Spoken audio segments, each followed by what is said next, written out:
Gunung Semeru pertama kali didaki oleh manusia pada tahun 1838 dalam catatan The Seven Summits of Indonesia.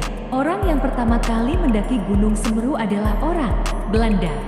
Dia adalah seorang ahli geologi yang bernama Kliknet. Di tahun 1838, dia mendaki dari arah barat melalui Widodaren. Widodaren merupakan salah satu gunung dengan ketinggian sekitar 2.650 mdpl yang ada di sekitar Kompleks Semeru.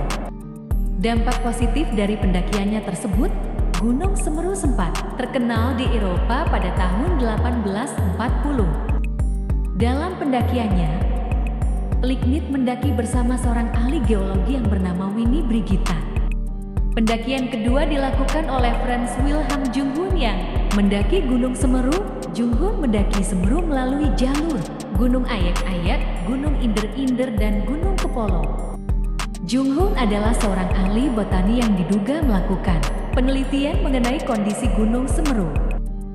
Lewat sebuah tulisan berjudul Jave, Zijen Geda Ante, Zijen Plantentoi and Inwandit, Bow yang diterbitkan pertama kali pada 1850 dan edisi lengkapnya pada 1854. Junghun pun bercerita mengenai keindahan Gunung Semeru yang pernah didakinya.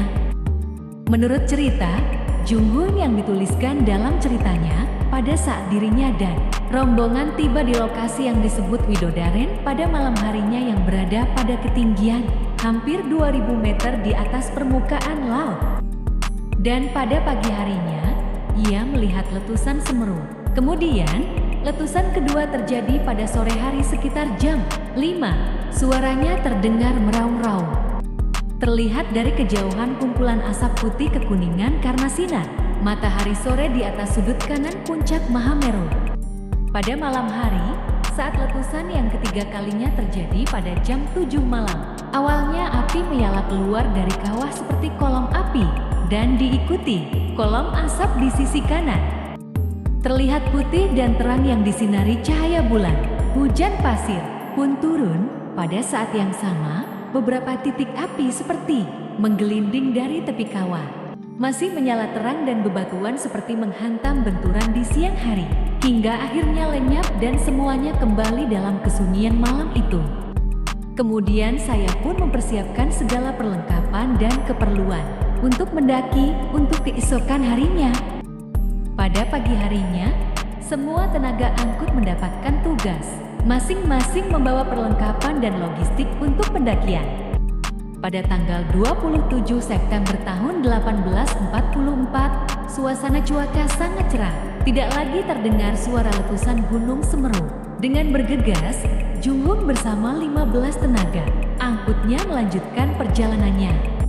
Berjalan menyusuri punggungan Gunung Widodaren yang sempit dan curam. Sepanjang jalur, kiri dan kanan nampak jurang. Sebelum awalnya ditumbuhi tanaman jenis semak dan ilalang. Semakin ke atas, semakin gundul. Beberapa bagian pasir yang dilalui terasa lepas dan gembur. Agar tidak terjatuh, maka semua harus berjalan satu persatu. Sekitar jam 7:34, Junghun tiba di batas vegetasi hutan. Ia sempat menggantungkan barometer alat pengukur ketinggian sebuah pohon cemara yang tingginya sekitar 75 meter dan tumbuh di lereng medan berpasir. Sekitar jam 8 pagi, Semeru kembali mengeluarkan materialnya. Naiknya kolom asap dan abu terdengar suaranya bergemuruh. Setelah menunggu, Junghun kembali melanjutkan pendakiannya. Melewati beberapa batuan bercampur pasir, terlihat berwarna abu-abu kehitaman. Akhirnya, pada jam 10:30 pagi, Junghun tiba di puncak, disusul beberapa tenaga angkut yang mendampinginya.